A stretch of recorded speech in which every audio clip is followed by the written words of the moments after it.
नमस्कार मित्रों। आज चिंतन में क्रोध एक महाविष है। कोई यह माने या ना माने, पर यह सच है कि किसी से दुर्भाव या मनमुटाव रखना व्यक्ति के स्वास्थ्य के लिए नुकसानदायक साबित हो सकता है। इसके विपरीत यदि व्यक्ति किसी को क्षमा कर देता है तो इसका उसके शारीरिक व मानसिक स्वास्थ्य पर अच्छा असर पड़ता है। हाईलैंड स्थित होप कॉलेज के शोधकर्ताओं ने इस बात की पुष्टि की है। इस कॉलेज में मनोविज्ञान विभाग के प्रोफेसर वैन का कहना है कि उन्होंने अपनी विशेषज्ञ टीम के साथ 1000 से अधिक लोगों पर परीक्षण करने के बाद ये नतीजे निकाले हैं।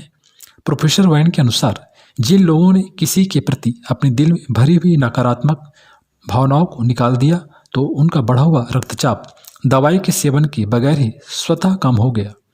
वैन की राय है कि नकारात्मक भावों जैसे प्रतिशोध, घृणा, तनाव, निराशा, क्रोध व आक्रोश का शरीर पर बुरा प्रभाव पड़ता है। इन नकारात्मक प्रवृत्तियों का हृदय पर कुछ ज़्यादा ही प्रभाव पड़ता है।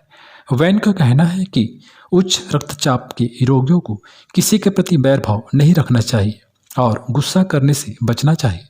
लेकिन घर परिवार में रहते हुए ऐसी परिस्थितियां उत्पन्न हो जाती हैं कि व्यक्ति गुस्सा करता है। एक तो गुस्सा करना स्वभाव में आ जाता है और दूसरा परिस्थितियों के कारण गुस्सा आ जाता है। आंतरिक रूप से लगातार गुस्सा करने से मन में दुर्भाव आ जाता है। मनुष्य का यह नैसर्गिक स्वभाव नहीं है कि वह गुस्सा करे, आक्रोश करे, वरन ये सब तो मानवीय स्वभाव की विकृतियां हैं। जिस तरह दर्पण में फूंक मारने पर वह धुंधला हो जाता है और उसमें चेहरा साफ दिखाई नहीं देता, वही स्थिति क्रोध के समय व्यक्ति की होती है। मन के दर्पण में क्रोध रूपी फूंक मारने से आत्मा, मन का दर्पण धुंधला हो जाता है और फिर हम अपना असली चेहरा नहीं देख पाते हैं। श्रीमद् भगवद गीता के दूसरे अध्याय में भगवान कहते हैं, विषयों का चिंतन करने वाले पुरुष की उन विषयों में आसक्ति हो जाती है।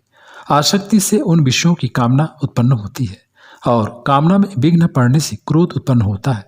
क्रोध से अत्यंत मूढ़ भाव उत्पन्न हो जाता है। मूढ़ भाव से स्मृति में भ्रम हो जाता है।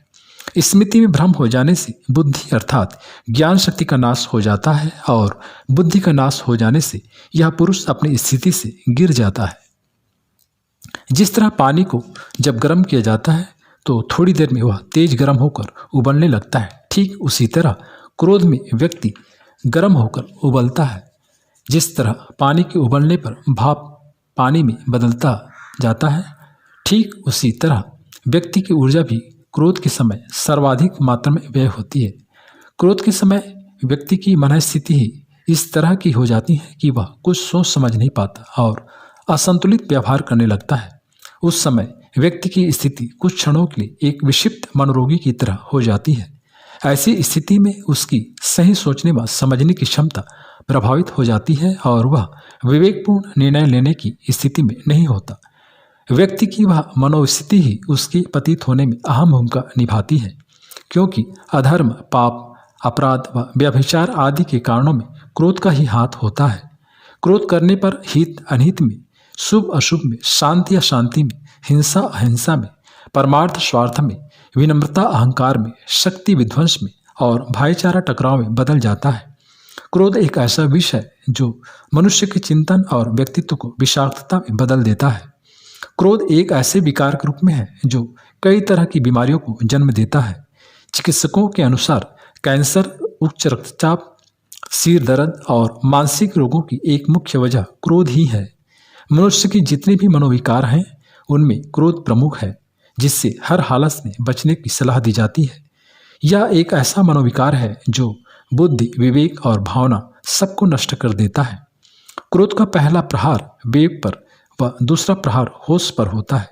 इसलिए कठिन कार्यों, संकट के समय और अपमान होने पर धैर्य धारण करने की सलाह दी जाती है। क्रोध व्यक्ति को मानसिक रूप से पूरी तरह विकलांग बना देता है। इसके अलावा शारीरिक व मानसिक ऊर्जा का जितना क्षय काम व क्रोध से होता है उतना किसी दूसरी वजह से नहीं होता है। यह बात वैज्ञानिक अनुसंधानों के द्वारा भी सही सिद्ध हुई है। अब प्रश्न यह उठता है कि क्रोध क्यों आता है। सामान्यतया क्रोध की मुख्य वजह मनोवांछित इच्छा की पूर्ति न हो पाना है। इसके अतिरिक्त सम्मान को ठेस पहुंचने, अहंकार को चोट लगने से भी मनुष्य अपना संतुलन खो बैठता है और क्रोध करने लगता है।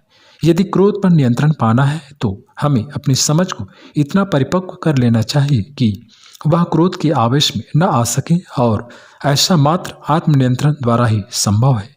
साथियों, आत्मनियंत्रण साधना का वह आयाम है जिसमें हम अपने षड्रिपुओं काम, क्रोध, लोभ, मोह, भय, तृष्णा आदि पर विजय प्राप्त करने की साधना करते हैं और जितेंद्रीय बनते हैं। जो व्यक्ति अहंकारी होता है वह अधिक क्रोध करता है और भय भी उसके अंदर किसी न किसी रूप में मौजूद होता है, लेकिन वह ऐसे प्रदर्शित करता है जैसे उसे कोई भय नहीं है। दरअसल व्यक्ति स्वयं को दूसरों से श्रेष्ठ साबित करना चाहता है और स्वयं को बड़ा समझदार होनहार मानता है, जबकि उसका व्यवहार ऐसा होता है जो उसकी नासमझी को दर्शाता है। श्रेष्ठ व्यक्ति वही है जिसने अपने षड्रिपुओं पर विजय प्राप्त कर ली है और सर्वप्रथम अपने क्रोध पर नियंत्रण कर लिया है। ऐसा होने पर ही दुर्भावनाएं मन को घेर नहीं पाएंगी और व्यक्ति पूर्ण रूप से स्वस्थ रह पाएगा।